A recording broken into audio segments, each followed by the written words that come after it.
Paramashivoham. Om Nithyananda Paramashivoham. Om Nithyananda Paramashivoham. Om Nithyananda Paramashivoham. Om Nithyananda Paramashivoham. Om Nithyananda Paramashivoham. Om Nithyananda Paramashivoham. Om Nithyananda Paramashivoham. Om Nithyananda Paramashivoham. Om Nithyananda Paramashivoham. Om Nithyananda Paramashivoham. Om Nithyananda Paramashivoham. Om Nithyananda. Lamp lighting ceremony for Sri Arunagiri Yogeshwara here in KAILASA Nithyanandeshwara Paramashiva Devalayam at Adi KAILASA Nithyananda Sarvagnya Peetham.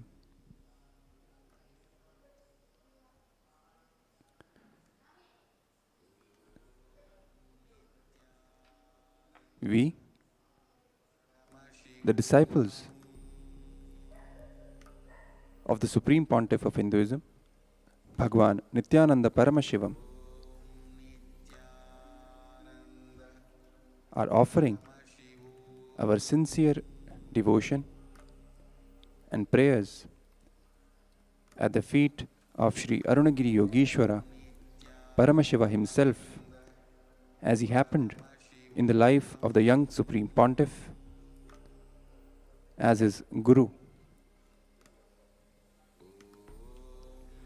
We pray to him through this ritual of lighting lamps in front of his Vigraha here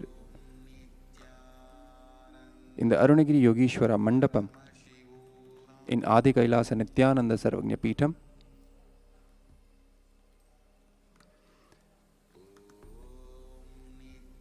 Praying to him to settle down in the body of our beloved Bhagwan, the Supreme Pontiff of Hinduism, Bhagwan Nithyananda Paramashivam, and continue to manifest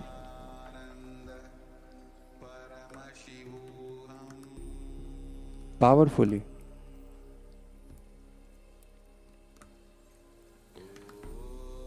during this period when the Supreme Pontiff is experiencing intense samadhi state.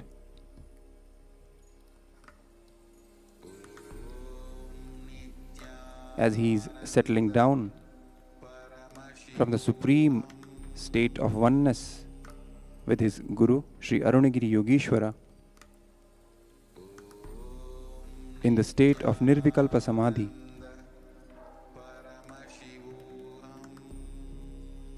settling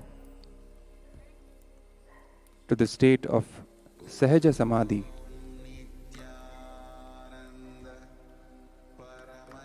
we worship Sri Arunagiri Yogeshwara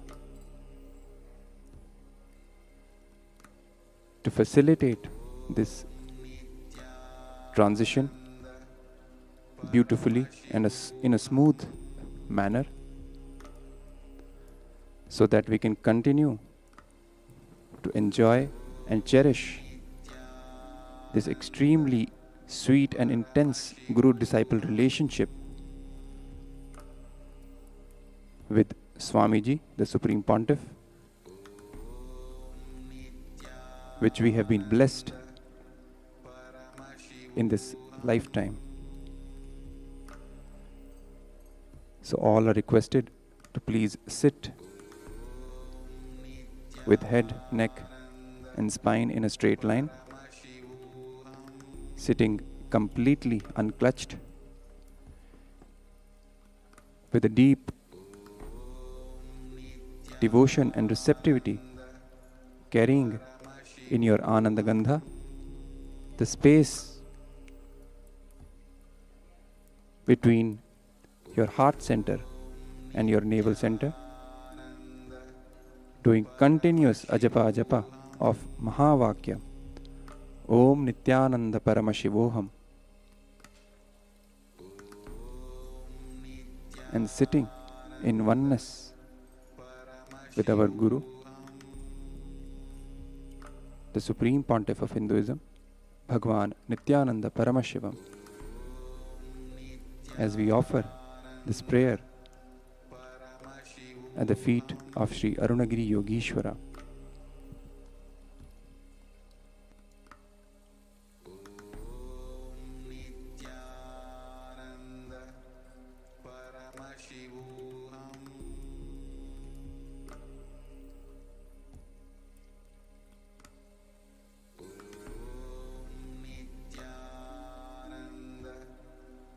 Paramashivoham.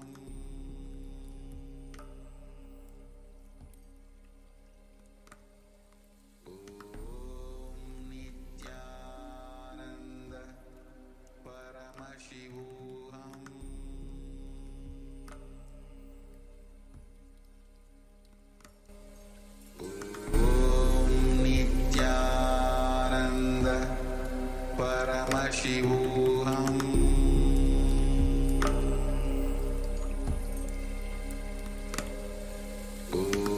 Om Nithyananda Paramashivoham. Paramashivoham.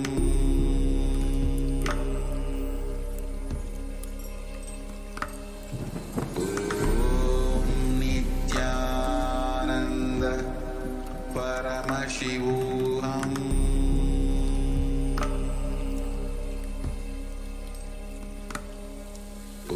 Om Nithyananda Paramashivoham.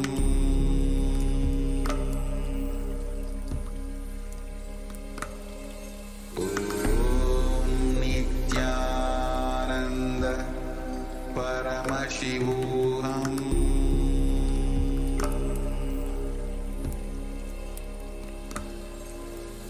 Om Nithyananda Paramashivoham.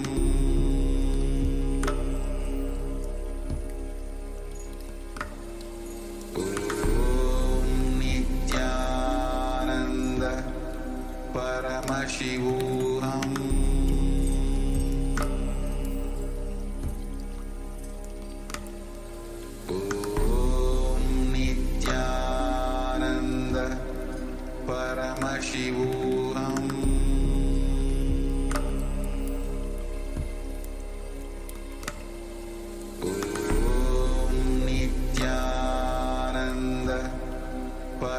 Paramashivoham. Om Nithyananda Paramashivoham.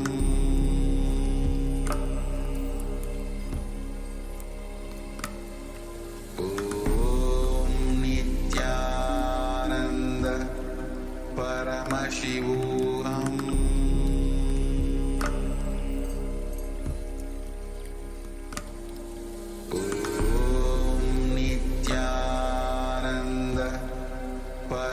Paramashivoham.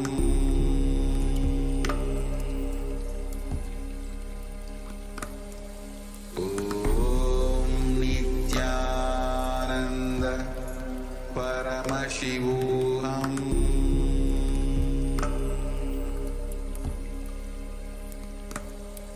Om Nithyananda Paramashivoham.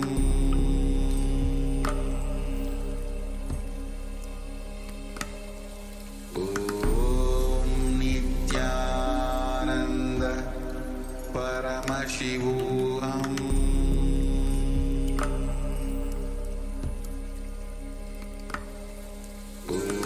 Om Nithyananda Paramashivoham.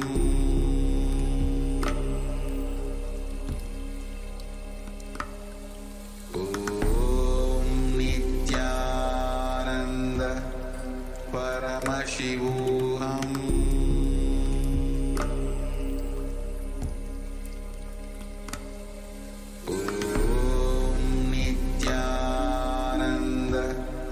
Paramashivoham.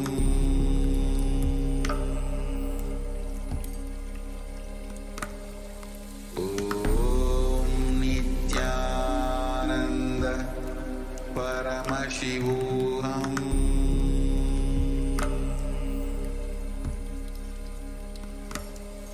Om Nithyananda Paramashivoham.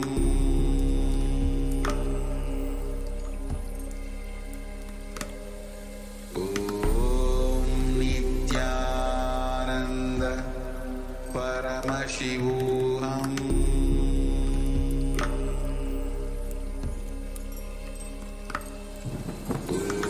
Om Nithyananda Paramashivoham.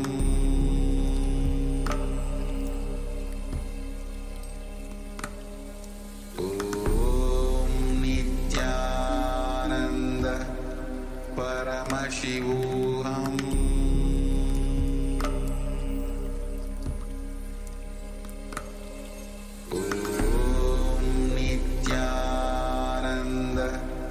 Paramashivoham.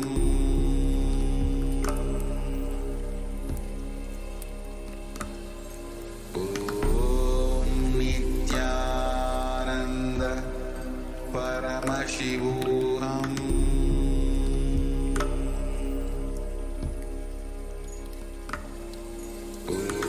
Om Nithyananda Paramashivoham.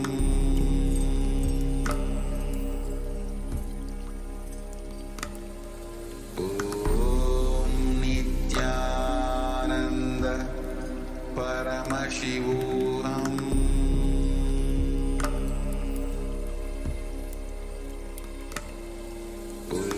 Om Nithyananda Paramashivoham.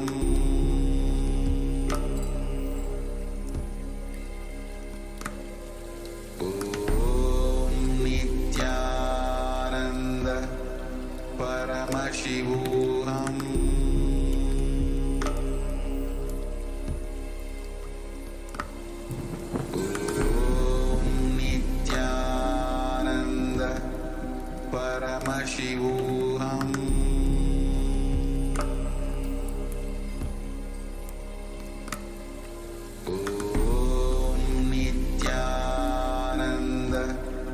Paramashivoham.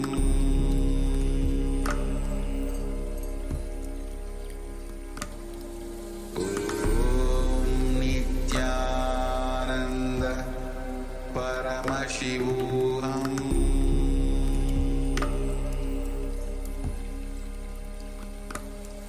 Om Nithyananda Paramashivoham.